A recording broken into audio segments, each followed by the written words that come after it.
Well, it's a great day in Portland, Oregon. I'm on the west side today, and got one here that's this is I found it in manual, but right now I'm in auto, and just wanted you to see some numbers I got going on there.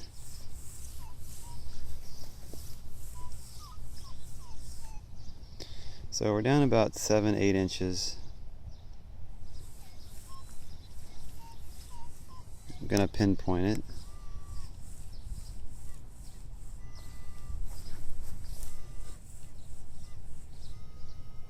It says iron in that direction.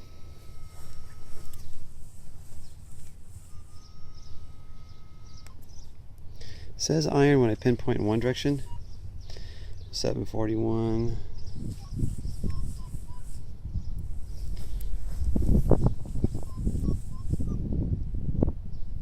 It's 2647. It's still showing about the same depth.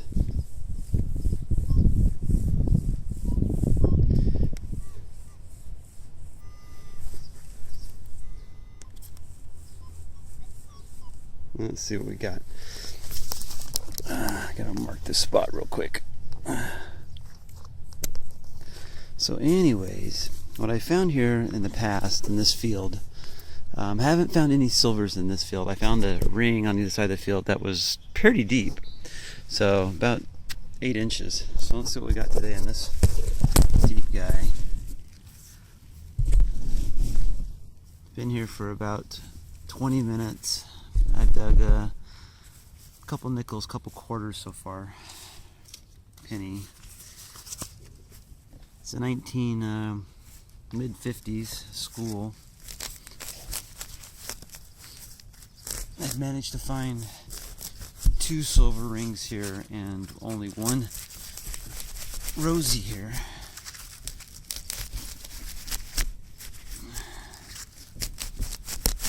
I'm cutting my hole pretty small.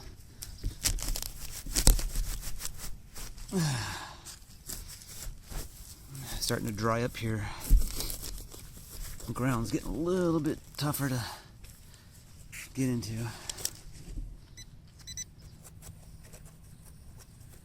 Well, whatever it is, it's about 6 inches or so.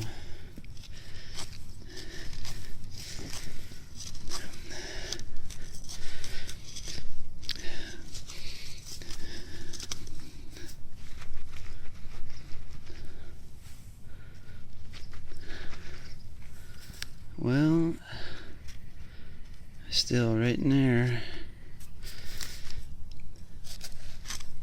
Well, it's a coin, but it's not silver. It's probably a Canadian.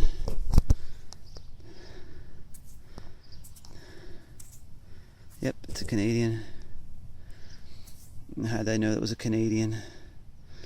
For some reason, Canadian pennies have a little bit higher tone, and they react a little bit more like for me, I've noticed that this Canadian pennies react more like a silver dime in some situations, and more so than wheats. I can sometimes tell the difference in the Canadians and the wheats.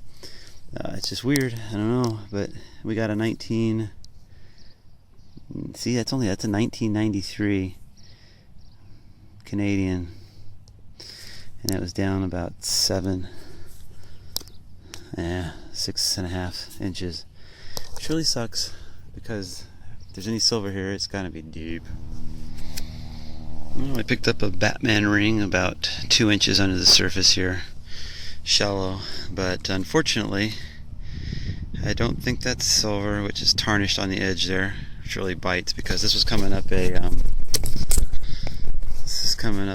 like a 1246. So thought I had a surface quarter. Looks like I got a junk ring. Bogus.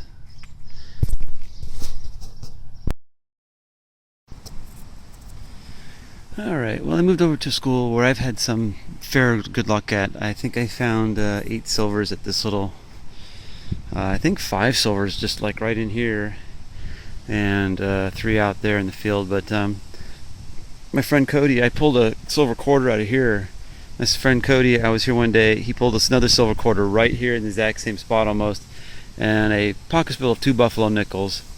And so I'm kind of really listening in for those nickel tones. I had a interesting one. I had a Ferris number high, like 26, bouncing 26 32s, and then bouncing in a little bit lower, but a conductive number that was telling me nickel, 8, 9, 10, right around the range, and consistent in the conductive number. So I dug it hoping for a nickel, because he pulled out 2 buffaloes like right here, and so I think I got myself a buffalo. And yep, and it was down about 6 inches, and it might have been on its edge because I was digging straight down and it was kind of off to the side here a little bit. So yeah, cool. No silver today yet, so let's try to squeak another one out of this place. We came here, I think he pulled a 1 silver that day in the buffaloes, but nothing else. So I don't know if I'll be able to get a date off of that, but anyways, starting to find more nickels. Just that the silver's, a little picked over places I go. So I'm listening for the nickels and trying to find these guys.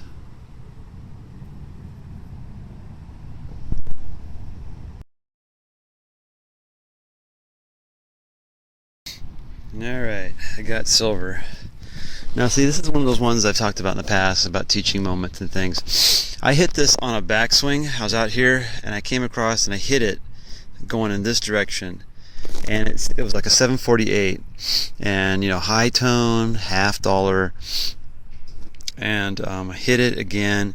It came over this way, and it was like nothing garbage sound, just nothing worth like saying silver or anything. Turn back, that tone is there again. So I open it all metal and I see iron, and this way I have bouncing numbers, good and bad. But then when I put the discrimination back on, still good numbers, still good tone. So I dig it. Well, I dug down and I found this, and you know that these little things sometimes can give you a nice good high tone, kind of a flatter, not sure exactly what that is. Looks like a cleat of some sort, but so I thought, well, maybe that was it. So I put the plug back in and went over it, and I had that high tone again, and I said, I know it, it's there. Pulled the plug over, and it was actually in the plug, and it dropped down. So I would have preferred to have a $half, but I'll take any silver. 1959.